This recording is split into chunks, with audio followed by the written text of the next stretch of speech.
जब जिंदगी से हार मानने का वक्त आता है, कुछ महिलाएं वहीं से नई शुरुआत करती हैं। कुछ सपनों को समय नहीं चाहिए होता, सिर्फ साहस चाहिए होता है। और आज की दो महिला उद्यमी इसी साहस की मिसाल हैं।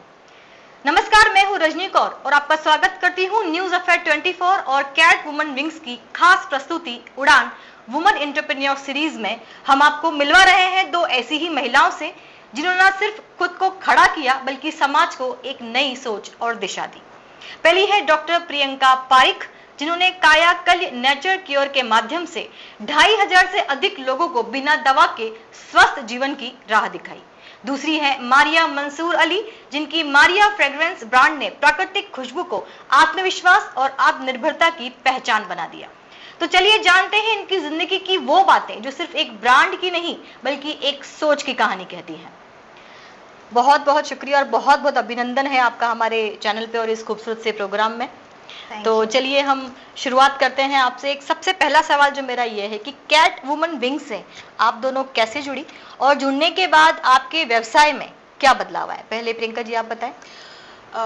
ऐसा है कि कैट वुमन विंग जो है उसके बारे में मुझे पता चला मेरे ही जो जानने वाले हैं उनसे, और उसके बाद मैंने उसको ज्वाइन करने का सोचा क्योंकि वो ऐसा प्लेटफॉर्म था जिसपे हमें वुमेन होने के नाते वहाँ अपने बिजनेस को बढ़ावा देने के लिए बहुत ही अच्छा मौका मिलने वाला था।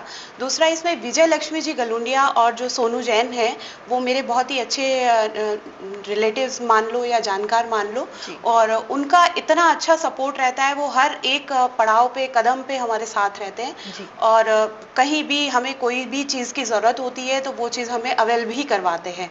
और जहां तक हो सकता है कि वो हमें पर्सनली गाइड भी करते हैं कि हमें कैसे अपने जो बिजनेस को और बढ़ावा देना चाहिए। तो इस तरीके से कैट हमारे लिए काफी अच्छा रहा और उसके साथ जुड़ने के बाद हमें बहुत ही अच्छा प्रमोशन कह दूं मैं इसको कि बहुत ही अच्छा प्रमोशन मिला हमारे कायाकल्प नेचर क्योर को, और ज्यादा लोग उसे जानने लगे हैं। जी मारिया जी आप बताएं, आपको कैसा लगा जुड़ के? मुझे कैट ज्वाइन किए 4 महीने हुए हैं जी। तो ऐसे ही मुझे भी किसी ने बताया था कि इस तरह से कैट ऑर्गेनाइजेशन आया है उदयपुर में। तो वैसे भी नेटवर्किंग का मुझे बहुत शौक रहा है, तो मैंने इसको ज्वाइन किया था। तो वैसे मैं विजय लक्ष्मी जी को, सोनू जी को जानती नहीं थी पर्सनली, लेकिन कैट में आने के बाद उनके साथ 2-4 मीटिंग्स अटेंड की और तब उनको जाना। और मुझे काफ़ी इम्प्रेसिव लेडीज़ लगी दोनों, क्योंकि विजय लक्ष्मी जी का एक तो उनका पंक्चुअलिटी, उनका हर काम करने का तरीका मुझे काफ़ी पसंद आया। वो हर किसी को साथ में लेके चलते हैं और हमेशा दूसरों के लिए सोचते हैं। उनको लगता है कि मेरे जो सारे संगी हैं उनको प्रमोट कैसे करना है, उनके लिए हम कैसे कुछ नया कर सकते, तो हमेशा वो उसमें तत्पर रहते हैं। तो मुझे काफ़ी इम्प्रेसिव लगी दोनों। और मुझे इसमें ज्वाइन करने के बाद काफी विजिबिलिटी मिली। मीन्स आपको अगर अपना बिजनेस करना है तो नेटवर्किंग और विजिबिलिटी बहुत जरूरी है। तो यहाँ कैट एसोसिएशन में आके काफी मतलब एक्सपोजर मिला है, लोगों के साथ मिलना, लोगों के साथ बातें करके, और तो मुझे काफी अच्छी लगी ऑर्गेनाइजेशन। बताइए कि ये उड़ान जैसे जो हमने कि बहुत सुंदर सी एक परिकल्पना डिजाइन की और हम इसके ऊपर चल भी रहे हैं, तो आपको क्या लगता है कि ये कितना बेनिफिटेड रहेगा आपके लिए? ये काफी अच्छा प्लेटफॉर्म उन्होंने स्टार्ट किया है। इसमें आप अपना सेल्फ प्रमोशन कर रहे हैं और आपको एक कॉन्फिडेंस आ रहा है अपने ही बारे में दूसरों को बताने के लिए। तो एक बार अपन जब दूसरों को अपनी ही बातें बता रहे हैं, अपना ही प्रमोशन कर रहे हैं, वो भी इस तरह से, तो काफी कॉन्फिडेंस आ जाता है काम करने का और एक मोटिवेशन जो होता है वो मिलता है। और हम दूसरी महिलाओं को भी प्रेरित कर पाते हैं यहाँ पर अपनी कहानियों के द्वारा। जी। तो अब आप बताइए प्रियंका जी, आपकी जो ये नेचुरोपैथी है और इसका एक नाम है कायाकल्प, मैंने कायाकल्प सुना है, ये कायाकल्प क्या है? एक्चुअली क्या है कि जब मैं अपना ये कायाकल्प नेचर क्योर शुरू कर रही थी तो उस वक्त हमारे दिमाग में ये चल रहा था कि इसे क्या नाम देना चाहिए। तो फिर बहुत सोचने के बाद कायाकल्प इसलिए रखा गया कि काया मतलब शरीर होता है, कल्य मतलब स्वस्थ, यानी स्वस्थ शरीर। जब कोई कायाकल्प नेचर क्योर में आएगा और अपनी बीमारियों से निजात पाकर जाएगा तो उसकी जो शरीर होगी वो बिल्कुल स्वस्थ होगी। इसी को सोचते हुए मैंने इसका नाम कायाकल्प नेचर क्योर रखा। जी। तो ये नेचुरोपैथी जो आपने चुना है, अपने आप चाहिए कि मानिए कि अपने बिजनेस के रूप में चुना है, आपने नेचुरोपैथी या इस तरह की चीज को ही क्यों चुना? एक्चुअली मैं ऐसा चाहती थी रजनी जी कि मेरे हाथों से ऐसा हो कि मैं किसी को ठीक कर सकूं और भगवान मुझे ऐसी ऊर्जा दे कि मैं किसी इंसान को ठीक करूं और मुझे अंदर से मोटिवेशन मिले। और फिर जब नेचुरोपैथी हमारे राजस्थान में पहली बार आया तो मुझे बहुत खुशी हुई कि जैसा मैंने सोचा था उसी पथ पे मैं जा रही हूँ। क्योंकि इससे पहले, अब तो नीट आने लगा है, पहले जो था वो पीएटी का टेस्ट हुआ करता था, प्री आयुर्वेद टेस्ट, उसमें मेरा सिलेक्शन भी हुआ, आयुर्वेद में मेरा सिलेक्शन हुआ, लेकिन भरतपुर मिलने की वजह से मेरे दादाजी ने मुझे मना कर दिया। उस वक्त ऑन द स्पॉट हमें यस कहना होता था, तो मैंने ना किया। उस दौरान मैंने बीएससी भी किया, एमएससी किया। फिर दोबारा जब ये बीएनवाईएस जब चालू हुआ तो फिर मैंने इसे अपने लिए सच अच्छा माना और नीट का एग्ज़ाम दे करके इसके अंदर एंट्रेंस लिया और फिर अब शुरू किया। और इसी दौरान जब मैं पढ़ रही थी मेरी शादी हुई और मुझे पता चला कि मेरे हस्बैंड को पिट्यूटरी ग्लैंड के अंदर ट्यूमर है और डॉक्टर ने इंस्टेंट, उनका बहुत ज़्यादा वेट बढ़ गया, उनका एमआरआई वगैरह करवाया तो डॉक्टर ने कहा कि 1 महीना भी हो सकता है और 6 महीने भी। इनकी ज़िंदगी का हम कुछ नहीं कह सकते। तब मैंने उनको एक बात कही कि आप जब पैसे लगाने जा ही रहे हो, क्योंकि डॉक्टर ये कह रहा है कि अगर मैं सर्जरी कर भी दूंगा तो भी कोई गारंटी नहीं है कि वो ठीक होगी, हो सकता है आप कोमा में जा सकते हैं, क्योंकि वो नाक के थ्रू वो सर्जरी होने वाली थी। तो फिर मैंने उनको कहा कि आप 1 महीना मुझे दे दो, अगर आपको बिल्कुल भी इसके अंदर रिलीफ ना मिले तो फिर आप आगे जो आपको अच्छा लगे आप वो करें। तो उन्होंने कहा ठीक है। तो मैंने 1 महीने उनका ट्रीट किया नेचुरोपैथी के थ्रू, जिस दौरान मैं पढ़ी रही थी। तो उन्हें काफ़ी अच्छा उसके अंदर रिलीफ मिला, उन्हें लगा कि नहीं मैं ठीक हो रहा हूँ। उनके जो सिम्टम्स थे वो भी डाउन होने शुरू हो गए, जब कभी ब्लर हो जाते, कभी बेहोश हो जाते, वो सारी चीज़ें उनकी कम होनी शुरू हो गई थी। तो उनका जब इसमें बिलीव आया और फिर उन्होंने भी नेचुरोपैथी करने का ठाना और आज वो बिल्कुल क्योर हैं। ऐसा नहीं है कि उनकी लाइफ में कोई प्रॉब्लम है और वेट जो उनका वो 100 से 110 के बीच में रहता है अभी, जो कि 178 हो गया था बीमारी की वजह से, क्योंकि पिट्यूटरी ग्लैंड ही सब कुछ कंट्रोल करती है इसलिए। तो ये सारी चीज़ें करने के बाद जब उन्होंने भी नेचुरोपैथी किया तो उस दौरान मैं जो दिल्ली में जॉब कर रही थी, क्योंकि नेचुरोपैथी हमारे राजस्थान में अभी इतना अग्रेसिव नहीं हुआ है और ये सब चीज़ें मुझे भी बहुत झेलनी पड़ रही हैं अभी। तो दिल्ली में जब मैं जॉब कर रही थी तो इन्होंने कहा कि जब कब तक अलग अलग रह करके कैरियर को करेंगे, तो फिर इन्होंने मेरा साथ दिया और फिर मैंने उदयपुर चॉइस करके और फिर कायाकल्प नेचर के और एस्टैब्लिश किया। सबसे बेस्ट लगा। बिल्कुल, राजस्थान में मुझे अगर मैं कहूँ कि नेचुरोपैथी के लिए बहुत अच्छा जो जगह है वो उदयपुर है और इसीलिए मैंने इसे चॉइस किया और 2020 17 जनवरी को मैंने इसको एस्टैब्लिश किया था। जी मानी जी, आप बताइए कि आप फ्रेग्रेंस की दुनिया में कैसे आई? ज़्यादातर ये जो इंडस्ट्री है, ये वैसे तो फ्रेग्रेंस ज़्यादातर महिलाओं के लिए, ऐड तो महिलाएं करती हैं, लेकिन इसके ऊपर जो मोनोपोली रही है, वो डोमिनेशन जो रहा है वो पुरुषों का रहा है। तो आप इस फील्ड में कैसे उतरी? वैसे तो फ्रेग्रेंस का यूज मेरे हस्बैंड ज्यादा करते हैं अच्छा। और उनको काफी शौक रहा है। हाँ। लेकिन उनके साथ साथ मेरे को भी ये पैशन था और मुझे हमेशा से एक रहा है कि कुछ क्रिएटिव नया करना। जी। तो मैंने पूरा परफ्यूमरी किया हुआ है, लेकिन मैंने इसको एज अ बिजनेस कभी देखा नहीं था। मैं प्रोडक्ट्स बनाती थी और मैंने अपना सॉलिड परफ्यूम सबसे पहले स्टार्ट किया था। एक नया कॉन्सेप्ट था और लोगों को जब मैंने गिफ्ट किया था तो काफ़ी उन्होंने अप्रिशिएट किया कि एक अच्छा प्रोडक्ट है, सॉलिड फॉर्म में होता है परफ्यूम और वो आप इजीली कहीं पे भी कैरी कर सकते हैं, अपने पॉकेट में लेके हमेशा घूम सकते हैं, कभी भी रिफ्रेश करना है अपने आप को तो वो लगाए और आप एकदम से तैयार फ्रेश हो जाते हैं। तो ये प्रोडक्ट काफ़ी लोगों को समझ में आ रहा था और मुझे ऐसा लगा कि अगर ये प्रोडक्ट इतना अच्छा मार्केट में रिस्पॉन्स कर रहा है तो मुझे अपने हस्बैंड से और बच्चों से बहुत मोटिवेशन मिला कि आप बिजनेस क्यों नहीं कर लेते।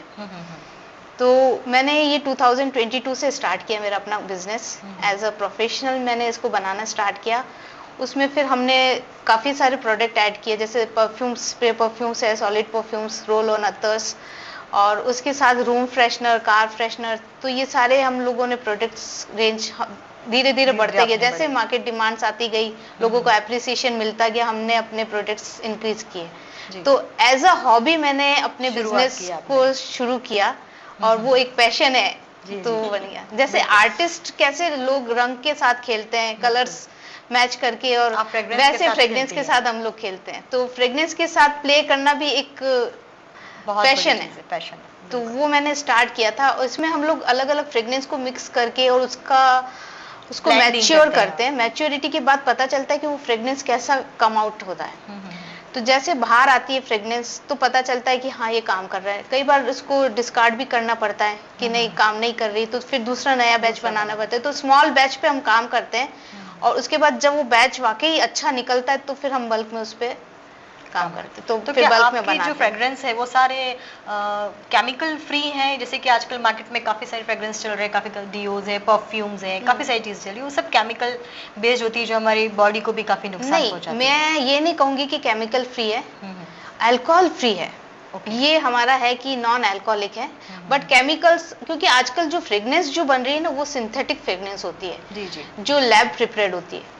पहले एक नेचुरल फ्रेग्रेंस जो बनती थी डिस्टिलेशन से और एक्सट्रैक्ट करके जो बनते थे, वो इतनी फ्रेग्रेंस मार्केट में है नहीं, और है अगर तो काफी कॉस्टली है। एक आम पब्लिक के लिए वो अफोर्डेबल नहीं है। जी जी जी। तो जो ये जो फ्रेग्रेंस जो बनती है ना वो सिंथेटिक ही होती है, जी, तो जी, जी। ऑलरेडी वो फ्रेग्रेंस ही केमिकल पे है।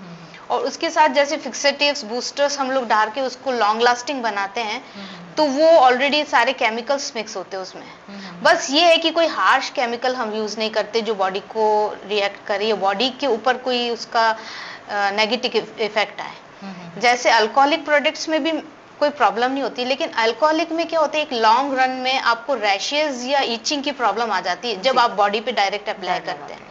तो नॉन अल्कोहलिक में ये प्रॉब्लम आपको नहीं आती है।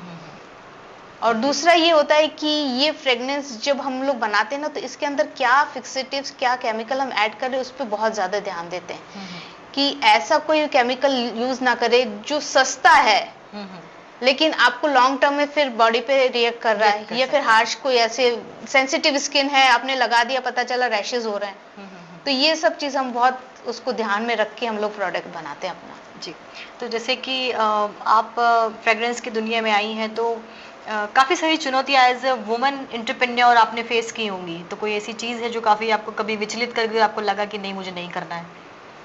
ऐसा मेनली तो मतलब कैसे होता है कि मार्केट जो है, प्रोडक्शन जो हो रहा है वो मेन कंपटीशन, जैसे मार्केट में काफी कंपटीशन है, बहुत कंपटीशन है उसमें, और सबको लगता है फ्रेग्रेंस परफ्यूम तो मैं भी बना सकता हूँ। हाँ, वो एक कॉन्सेप्ट है कि क्या है, दो फ्रेग्रेंस मिक्स की हम भी बना सकते हैं। तो ये एक बहुत इजी टास्क लगता है, लेकिन है नहीं। जैसे रोटी बनाना सबको आता है, लेकिन परफेक्ट रोटी तो प्रैक्टिस के साथ ही आती है।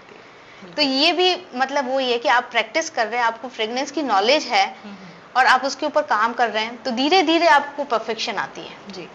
और इस परफेक्शन को लाने के लिए आपको सबसे ज्यादा जो फेस करना पड़ता है ना, वो है कि आपका रॉ मटेरियल काफी वेस्ट होता है। क्योंकि जब हम इसको बनाते हैं और इसके ऊपर वर्कआउट करते हैं, तो कई बार हमारा रॉ मटेरियल्स वेस्ट हो जाता है, क्योंकि करते करते आधे सैंपल्स बनाते, कोई दो फ्रेग्रेंस मिक्स की, पता चला वो दो आपस में मैच नहीं कर रही थी, या फिर उसके अंदर जो फिक्सेटिव या बूस्टर डाला है वो वर्कआउट नहीं हुआ। तो इस तरह से हमारे जो होता है ना, उस पे कॉस्ट काफी वेस्ट होता है, मतलब रॉ मटेरियल के ऊपर जो हमारा जो होता है ना वो, लेकिन उसको बेयर करके जब आपका आउटकम बहुत अच्छा आता है ना, तो वो सब बैलेंस हो जाता है। जी, प्रियंका जी आप बताइए कि नेचुरोपैथी, जैसे कि अभी आपने भी बताया कि राजस्थान में अभी इतना ज़्यादा फेमस नहीं है, लोग इतना ज़्यादा नहीं जानते हैं नेचुरोपैथी के बारे में। कुछ एक ऐसे वर्ड्स जैसे लोग जानते हैं, रेकी है और इस टाइप के वर्ड्स ही हम लोग को ज़्यादा पता है, क्योंकि तो इसका यूज़ एक्चुअल में क्या है और आपको क्यों लगता है कि एलोपैथी से ज़्यादा बेटर जो है वो नेचुरोपैथी है? एक्चुअली ऐसा है रजनी जी कि एलोपैथी जो है वो इमरजेंसी सेवा में बहुत अच्छी रहती है, और उस वक्त हमें लेनी भी वही होती है, क्योंकि नेचुरोपैथी में इमरजेंसी जैसा कुछ नहीं है जी। लेकिन अगर आप स्टेरॉइड से दूर रहना चाहते हैं, बाकी साइड इफेक्ट्स से दूर रहना चाहते हैं, और आप चाहते हैं कि लॉन्ग लास्टिंग आप बिना बीमारी के चले, क्योंकि आप एक बीमारी ठीक करने के लिए गए थे और दूसरी बीमारी आपको लग गई है। मैं किसी पैथी को बुरा नहीं कहती, लेकिन आप दवाइयाँ ले रहे हो, उससे आपकी किडनी भी इफेक्ट कर रही है, आपका लीवर भी इफेक्ट कर रहा है, तो वो अगर आपका डैमेज हो गया है तो फिर आपको दूसरी बीमारियां भी लग जाती है। तो मैं इसीलिए कहना चाहती हूँ कि जहां तक हो सके आप नेचुरली अपने आप को ठीक करें। और जैसा कि हमारे दादी नानी का जो टाइम हुआ करता था, उस वक्त हम घर से ही सब चीजें लिया करते थे। हमारी जो हमें ठीक होने की जो प्रोसेस होती थी वो हमारे किचन से ही होती थी जी। और यही नेचुरोपैथी में है कि आपको किसी तरीके की दवाई नहीं दी जाती है, आपको जो भी हमें खिलाना होता है, काढ़ा खिलाना है या कुछ और आपको इंग्रेडिएंट्स बताने हैं, वो सारे आपके किचन से ही शुरू होते हैं और किचन में ही खत्म होते हैं। क्योंकि आपको जो सबसे ज्यादा ठीक करने वाली चीज होती है वो आपकी डाइट होती है जी। ठीक है, तो इसलिए नेचुरोपैथी को मैं प्रमोट करती हूँ। और सब जो लोग नेचुरोपैथी को जानते हैं वो इसको बखूबी जानते हैं कि एक डाइट आपको किस हद तक ठीक कर सकती है। और जैसे आप हल्का सा नी पेन आपको हुआ है, आप डॉक्टर के पास जाते हो, वो आपको सर्जरी भी कह देता है, ये है आपको इस तरीके की दवाई लेनी है। हल्का सा दर्द है, आपको पेन किलर दे दिया, दिन में 3 बार आपको पेन किलर लेना है, लेकिन वो पेन किलर आपको कितना आपकी किडनी और लीवर को इफेक्ट कर रहा है ये आपको किसी डॉक्टर ने कभी नहीं बताया होगा। लेकिन नेचुरोपैथी जब आपको क्योर करती है तो वो आपके रूट को क्योर करती है। उसमें क्या होता है कि आपका कॉज कहाँ पर है उसको क्योर करते हुए वो आपकी होल बॉडी, ऐसा नहीं है कि आप घुटने दर्द के लिए गए हो तो सिर्फ आपका घुटना ही ठीक होगा, आपकी फुल बॉडी ठीक होगी, क्योंकि उसमें आपको डाइट भी सजेस्ट की जाती है कि आप क्या गलत खा रहे हो, क्या नहीं खा रहे हो, आपको क्या प्रिकॉशंस फॉलो करने हैं। और ये सब चीजें जब मैं पहली बार नेचुरोपैथी को लेके उदयपुर में आई, क्योंकि इससे पहले मैं दिल्ली में दिल्ली में फिर भी यहाँ से बहुत ज्यादा मतलब लोगों को अवेयरनेस है कि नेचुरोपैथी क्या होती है, नेचुरोपैथी से क्या करना चाहिए और क्यों हमें नेचुरोपैथी की तरफ जाना चाहिए। लेकिन यहाँ उदयपुर में लोगों को यही नहीं पता नेचुरोपैथी होती क्या है, क्या नेचुरोपैथी है। और क्योंकि कुछ लोग तो ये आके कहते हैं इन चीजों से कोई ठीक होता है क्या, इन चीजों से कोई ठीक नहीं हो सकता। एक्चुअली देखा जाए तो हमारा जो प्राचीन सभ्यता है उसके अंदर तो नेचुरोपैथी ही सबसे पहले सर्वमान्य रखी गई थी। ये जो एलोपैथी है ये तो पश्चिम संस्कृति है। हमारे जो ऋषि मुनि थे, हमारे जो भगवान का जैसे अपन रामायण महाभारत देखते हैं तो उन सब में ये अपने लेप वगैरह ही चलते हैं। अगर कटाव आ गया है तो लेप लगाते थे, जो हल्दी है उसको अगर आपने कटाव पे डाल दिया है तो बहुत जल्दी वो क्योर हो जाती है। लेकिन आजकल की जनरेशन जो है वो हमारी जो पुरानी संस्कृति है उसको भूलते चली जा रही है। एक्चुअली क्या होता है ना, स्लो प्रोसेस पे लोग काम नहीं करते। और लोगों को क्या ये हीलिंग मतलब पूरी तरह से हील हो जाएगा, लेकिन वो है कि स्लो है। आजकल फास्ट लाइफ है, लोगों को चाहिए कि बस मेडिसिन लियो, एक गोली लो और अपने काम पे चले जाओ। क्योंकि बिजनेस कर रहे हैं तो अगर हम घर में बैठेंगे तो काम नहीं कर पाएंगे, तो एक गोली लेते हैं, सुबह उठ करके चल देते हैं, काम करके आते हैं, शाम को फिर गोली लेकर सो जाते हैं, तो नींद आ जाती है। और धीरे धीरे ऐसा होता है कि रात की नींदें उड़ने लगी है। आजकल हर कोई इंसान कहने लगा है रात भर तो मैं सो ही नहीं पाया था, मैं 3 बजे सोया, मैं 2 बजे सोया। इस तरीके की प्रोसेस ये दवाइयों की वजह से शुरू हो गई है। और इतने ज्यादा स्किन की प्रॉब्लम आप देख रहे हो लोगों के अंदर वो आ गई है। और ये कैंसर जो बहुत ज्यादा अभी आप देख रहे हैं कि हर किसी सेलिब्रिटी को ये होने लगा है। बहुत ज्यादा अभी खबरों में भी आ रहा है कि आज इसको कैंसर है, आज इसको कैंसर है, हार्ट अटैक है, हर दूसरे व्यक्ति को हार्ट अटैक आने लगा है। डायबिटीज तो ऐसा हो गया है जैसे छोटा मोटा जुकाम हो, हर घर में आपको मिल जाएगा कि डायबिटीज होके रखा है। किडनी के डायलिसिस आप सुनो, उसी घर में ऐसे बोल देते हैं आज किडनी के डायलिसिस के लिए गए। क्यों? आप ये दवाइयां छोड़ें, नेचुरोपैथी की तरफ आएं और अपने आप को हील करें। आपको नेचुरोपैथी अपने आप में डॉक्टर बना देगा। आप अपने एक जना हील होके जाता है, वो अपने घर में 50 लोगों को ठीक कर सकता है। तो नेचुरोपैथी ये है कि वहां आप खुद क्योर नहीं होते हो, आप दूसरों को क्योर करना सीख भी लेते हो। और ये उदयपुर में तो इतना मुश्किल था शुरू में सब लोगों को समझाना और अपने पास बुला के उनको क्योर करना। लेकिन हाँ, जिनको क्योर करते थे उनको बिलीफ होता था और उनसे हमें रेफरेंस भी काफ़ी अच्छे मिले। और जैसा कि अभी मैंने शुरू में भी कहा कि कैट से भी ये चीज़ें मुझे बहुत अच्छी मिली है। जैसे कि इन्होंने भी कहा मारिया जी ने कि वो सबको साथ लेके चलती है, पार्शलिटी नहीं है। इस वजह से हम लोगों को बहुत अच्छा जो विजिबिलिटी मिलती है, ये बहुत अच्छी हमारे साथ ये जो कैट के साथ जुड़ने के बाद हमें मिला। तो मारिया जी, आप दोनों की, मुझे जैसे पता लगा कि आप दोनों के ही जुड़वा बच्चे हैं, है ना? आपके भी 2 जुड़वा बच्चे, इनके भी 2 जुड़वा बच्चे। तो हमारे तो एक बच्चे को भी मतलब एक टाइम में बड़ा करना एक जंग होती है। फिर उसके साथ में आप लोगों ने एक बिल्कुल नया इनिशिएटिव, जैसे मारिया जी आप तो कुवैत में थी काफी सालों तक, आप वहां पर सर्विस में थी, राइट? और फिर सडनली आपके 2 जुड़वा बच्चे और फिर ये एकदम बिल्कुल नया जंप। तो डेफिनेटली आपके सामने पारिवारिक समस्याएं तो बहुत सारी आई होंगी, तो आपने वो संतुलन कैसे बिठाया? क्या आपको परिवार का समर्थन अच्छे से मिला? कुवैत में थे तो न्यूक्लियर थे, और अगर हस्बैंड का सपोर्ट नहीं है तो 2 बच्चे को पालना बहुत मुश्किल हो जाता है। आप एक को कैरी कर रहे हो, एक को उनको संभालना ही है। अगर आपके हस्बैंड नहीं अगर इस समय सपोर्टिव है तो आपको काफी मुश्किल हो जाती है। और मेरे हस्बैंड तो मेरी बैकबोन रहे हमेशा से, बिजनेस हो या फैमिली हो, हमेशा मेरे को सपोर्ट किया है। और उन्हीं की वजह से कि बच्चे भी इतने जल्दी बड़े कैसे हो गए ये पता नहीं चला। तो उनका काफी अच्छा सपोर्ट रहा है, फैमिली सपोर्ट काफी रहा है। बच्चों को 2 बच्चे को पालना मतलब इतना इजी नहीं होता है।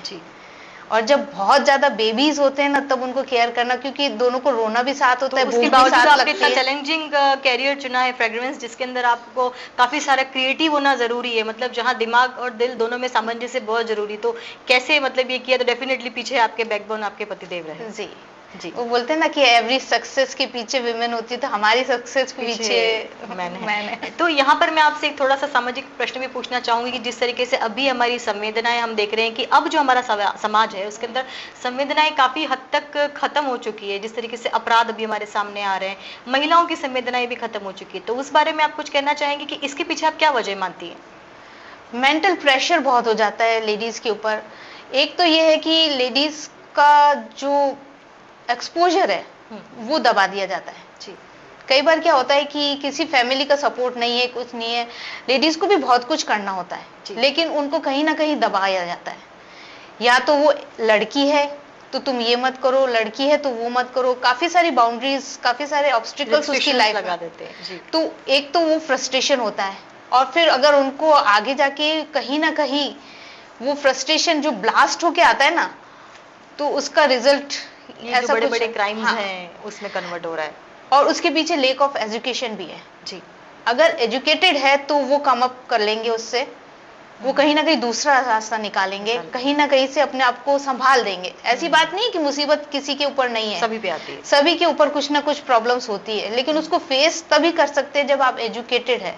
एजुकेटेड डिग्री से नहीं होता है, एजुकेटेड आपकी फैमिलीज, आपके बैकग्राउंड्स, आपका कैसे आप बड़े हुए, एनवायरनमेंट कैसा है, कैसे एनवायरनमेंट, तो वो बहुत कुछ डिपेंड करता है। जी, कि एक फाइटर स्पिरिट जब होती है ना लेडीज में, तो फिर वो रानी लक्ष्मीबाई जैसी हो जाती है। जी, जी, जी, क्राइम करने की जरूरत नहीं करने पड़ती, की जरूरत नहीं पड़ती। तो वो ये कि फाइटिंग स्पिरिट होनी है, तो उसके लिए वो होता है कि उनका बैकग्राउंड कैसा रहा, उनका बॉटअप कैसा रहा, वो जो बड़े हुए हैं किस माहौल में बड़े हुए, माहौल कैसा रहा। जी, जी, जी।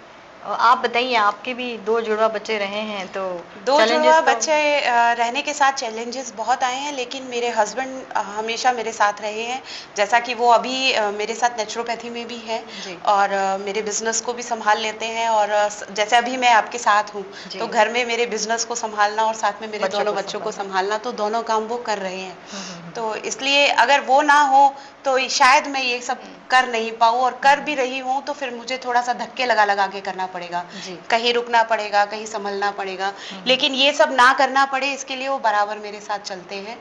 और ये मैं बहुत गॉड गिफ्ट मानती हूँ, क्योंकि हर एक औरत के पीछे, चाहे वो पिता के रूप में हो चाहे पति के रूप में हो, बैकबोन हमेशा उसका पति ही होता, जो आदमी ही होता है। ये कहना चाहूंगी, अगर उन लोगों का सपोर्ट हो जाएगा तो जैसा आपने कहा संवेदना और वो, तो शायद औरतों के साथ ये सब चीजें होंगी ही नहीं, क्योंकि औरतों को सुनने वाला कोई होना चाहिए। उनके मन में बहुत सी ऐसी चीजें होती है जो वो सबके साथ नहीं कर पाती है, क्योंकि फैमिली दिखावे में सपोर्टिव होती है, लेकिन वाकई में वो सपोर्टिव है जरूरी नहीं है, क्योंकि आप जो देख रहे हो उसमें और जो उनके साथ हो रहा होता है उसमें बहुत फर्क होता है।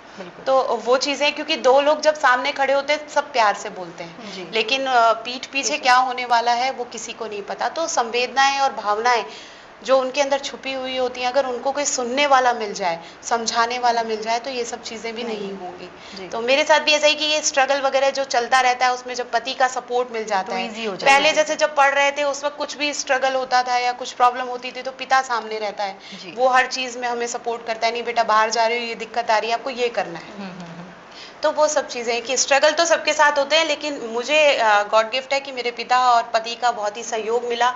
और जैसा कि मैं यहाँ आई थी, जब मेरे हस्बैंड के फादर नहीं है, जब ये 8 साल के थे तभी एक्सपायर हो गए थे, तो मुझे फाइनेंशियली सपोर्ट भी नहीं है। तो जो करना है वो खुद ने ही करना है, चाहे मैं 1 रुपया कमाऊँ चाहे 10 रुपया कमाऊँ, उसी में से बचा करके सेविंग भी करनी है, तो बिजनेस को आगे बढ़ाना भी है, तो हर चीज़। और उसके बावजूद भी आपने एक ऐसा प्रोफेशन चुना है जिसके अंदर काफी सारे चैलेंजेस हैं। ऐसा नहीं है कि वन टाइम इन्वेस्टमेंट और उसके बाद में आपको नहीं, इसमें तो हर दिन कुछ कुछ नया शुरू रहता है। तो जो संघर्षों में आता है, ये फाइनेंशियल जो कंडीशन होती है वो मेन होती है, मेन वो, क्योंकि आज का तो जनरेशन ये है कि अगर आपके पास पैसा नहीं है तो पास वाला बोलता भी नहीं, जी तो वो वाली बात है। तो फाइनेंस भी बहुत जरूरी होता है और सपोर्ट भी जरूरी होता जैसे है। आपका जो प्रोफेशन है वो एसेंशियल है, जरूरी है, नेचुरोपैथी हमारे लिए बहुत जरूरी है, बट उसको एसेंशियल समझाना हमारे लिए एक बहुत बड़ा टास्क है। बहुत फिर बड़ा मारिया जी जिस प्रोफेशन में है वो भी एसेंशियल तो नहीं माना जाएगा, लेकिन फिर भी उसे एसेंशियल बनाया जा सकता है, ये भी एक बहुत बड़ा टास्क है। क्योंकि मेरा ये मानना है कि खुशबू जो है वो बहुत बड़ा रोल अदा करती है आपके दिन भर के एक मूड में थकान को दूर कर देती है, थकान दूर करती है, आपके अंदर पॉजिटिविटी लाती है, आपकी जो सोचने की और क्षमता है ना उसको बढ़ाती है, आपके गुस्से का मूड है उसको चेंज कर देती है। जी जी, मतलब आपका मूड स्विंग हो रहा है, आप अच्छी सी खुशबू के, डॉक्टर्स भी जैसे एक टाइम में बोलते थे कि हिल स्टेशन घूम के आ जाओ और तबीयत ठीक हो जाएगी, तो हिल स्टेशन पे क्या है, वही है, नेचुरल हवा है, खुशबू है। तो खुशबू जो है वो एक मूड आपका बूस्ट करती है, उसके साथ साथ आपके अंदर जो बोलते हैं ना अपने रगों पॉजिटिव एक एनर्जी आती है उससे, और काम करने का मूड चेंज बनता है। आने वाले साल में आप मारिया फ्रेग्रेंस को कहाँ देखना चाहती हो? ग्लोबली मेरा टारगेट है, क्योंकि जिस तरह से मैं अभी नेटवर्किंग कर रही हूँ, तो मेरा टारगेट है कि मैं अपने ब्रांड को एक ग्लोबल उस पर देखना चाहती हूँ। जी, आप बताएं, आप कहाँ देखना चाहते हैं? मैं ये चाहती हूँ कि जो हर घर में एक नेचुरोपैथ होना चाहिए, जरूरी नहीं है वो डिग्रीधारी ही हो। मैं ये चाहती हूँ कि वो सब लोग स्टेरॉइड्स छोड़ करके नेचुरली चीज़ों को यूज़ करके और अपने आप को क्योर करें। साथ ही साथ जो मेरा ब्रांड है वो मैं चाहूँगी कि उसकी इतनी ब्रांचेस हो कि लोगों को स्टेरॉइड्स की तरफ भागना ही नहीं पड़े और वो अपने आप को इतना क्योर कर लें कि बीमारियां ही उनके आसपास ना फटके। जी, तो कुछ ऐसा मेरे साथ हो, तो मेरा यही सोचना है। और बिजनेस तो बड़ा नहीं है, साथ में आप अवेयरनेस भी चाहते हैं। बिल्कुल बिल्कुल। अब आप दोनों से आखिरी एक सवाल है कि जैसे कैट वुमन विंग्स जैसे संगठन जो है वुमन एंटरप्रेन्योर्स के लिए काफ़ी सारी चीज़ों की सुविधाएं उपलब्ध करा रही है, उन्हें मार्केटिंग स्किल सिखा रही है, टेक्नोलॉजी सिखा रही है, नेटवर्किंग सिखा रही है, आत्मविश्वास भी बढ़ा रही है। लेकिन उसके बावजूद भी काफ़ी सारी ऐसी महिलाएं हैं जो बहुत सबल हैं, लेकिन फिर भी घर से बाहर निकलने से थोड़ा सा डरती हैं। तो आप उन्हें क्या संदेश इस मंच के माध्यम से देना चाहेंगी? मारिया जी, आप बताएं। घर से निकलना जरूरी नहीं है, अगर आपको एक्सपोजर चाहिए। जैसे मैंने अपना बिजनेस स्टार्ट किया था होम बेस्ड, मैंने ये अपना सारा प्रोडक्शन स्टार्ट किया घर से और काफी कम रिसोर्स के साथ। ऐसा नहीं है कि आपके पास इन्वेस्टमेंट के लिए अच्छा खासा अमाउंट होगा तभी आप बिजनेस कर सकते हैं, ये आपके पास सारे रिसोर्सेज होने जरूरी है। रिसोर्सेज क्रिएट कर सकते हैं, अगर आप क्रिएटिव है तो आप अपने रिसोर्स खुद क्रिएट कर सकते हैं और एक छोटा लेवल से आप स्टार्ट कर सकते हैं। अगर आप छोटे लेवल से स्टार्ट कर रहे हैं, वो भागने की जल्दी नहीं होनी चाहिए, स्लोली आप ग्रो कर रहे हैं तो घर से बाहर अपने आप आ जाएंगे जी, क्योंकि जैसे जैसे ग्रो करेंगे आपके अंदर कॉन्फिडेंस भी आएगा अपने आप और लोगों तक आपकी अप्रोच बढ़ेगी जी। तो ये मतलब मेरा कहना है कि अब वेट करें कि हमारे पास फैसिलिटी होनी चाहिए, रिसोर्स होने चाहिए तभी हम काम करेंगे, ऐसा जरूरी नहीं है। जज़्बा होना जरूरी है। प्रियंका जी, आप बताएं। ऐसा है कि कैट जैसा कि काम कर भी रहा है, लोगों को जो ये सिखा रहा है, जो ब्यूटी पार्लर वाला काम है, सिलाई वगैरह के बारे में बहुत कुछ सिखा रहा है। जिन लोगों को नहीं आता वो ये ऐसी कुछ चीज़ें ज्वाइन करके सीख सकते हैं। साथ में ये ज़रूरी नहीं है कि आप बाहर आके काम करें, आप घर से भी कर सकते हैं। जैसे लोग पापड़ बना करके बेचते हैं, मोमबत्तियाँ बना करके बेचते हैं, पर आपकी हिम्मत चाहिए उसके लिए। छोटे से शुरू करते हैं, वही एक दिन बड़ा हो जाता है, लेकिन वो हिम्मत रखना पड़ता है। और साथ में अगर आपको कोई सपोर्ट नहीं कर रहा है तो हमें दूसरों का सपोर्ट लेने के लिए उसको उतना मोटिवेट भी करना होता है। पहले हम हार नहीं मानेंगे तब हम किसी और को कह सकते हैं। क्योंकि जैसे मैंने अपने पति को शुरू किया, तो मैं अगर हार मान जाती तो शायद आज मैं यहाँ नहीं होती। तो वही चीज़ मैं सभी औरतों को ये कहना चाहूँगी कि हार नहीं माने, और जो छोटी छोटी चीज़ें हैं उनसे भी वो आगे बढ़ सकती हैं। और ज़रूरी नहीं है कि उसके लिए बहुत सारा पैसा आपके पास हो, आप कम पैसे में भी अपने बिजनेस को शुरू कर सकते हैं और आगे बढ़ सकते हैं, और अपने लिए एक बहुत अच्छी मिसाल कायम करके और दूसरों के लिए भी एक मिसाल कायम कर सकते हैं। तो ये सब चीज़ें मैं रजनी जी कहना चाहूँगी। और तो हमारी शुभकामनाएं आप दोनों के साथ में ही है। जैसे कि आपने कहा कि आप चाहती हैं कि आपकी जो खुशबू है वो ग्लोबली फैले, तो डेफिनेटली आपकी इत्र की, परफ्यूम की, सबकी खुशबू ग्लोबली फैले। और आप जो काम करिए नेचुरोपैथी वो बहुत ही खूबसूरत है। ये बिल्कुल समझने वाली बात है कि नेचुरोपैथी ये हमारी सनातन संस्कृति में जड़ों से शुरू से शामिल है। हम पश्चिम की तरफ जा रहे हैं, लेकिन पश्चिमी संस्कृति हमें अपना रही है। एलोपैथी से दूर होकर थोड़ा नेचुरोपैथी पे आना ज़रूरी है, क्योंकि ये हमारी विरासत है। तो हमें ये समझना होगा कि बिजनेस करना सिर्फ पैसे कमाने की बात नहीं होती, ये होता है एक नजरिया बदलने का, समाज को कुछ लौटाने का और खुद पर यकीन रखने का। डॉक्टर प्रियंका पारिक और मारिया मंसूर अली जैसी महिलाएं हमें यही सिखाती हैं। जुनून हो तो बिना दवा भी इलाज हो सकता है और बिना डिग्री के भी इत्र से उम्मीद महक सकती है। तो इसी तरीके से आप हमसे जुड़े रहिए। मैं आपको हर सप्ताह इस तरीके से जज्बाती और जुनूनी बिजनेस एंटरप्रेन्योर से मिलवाती रहूंगी। तब तक के लिए हमारे चैनल को सब्सक्राइब करें, लाइक करें और इस खुशबू को फैलाते रहें। नमस्कार।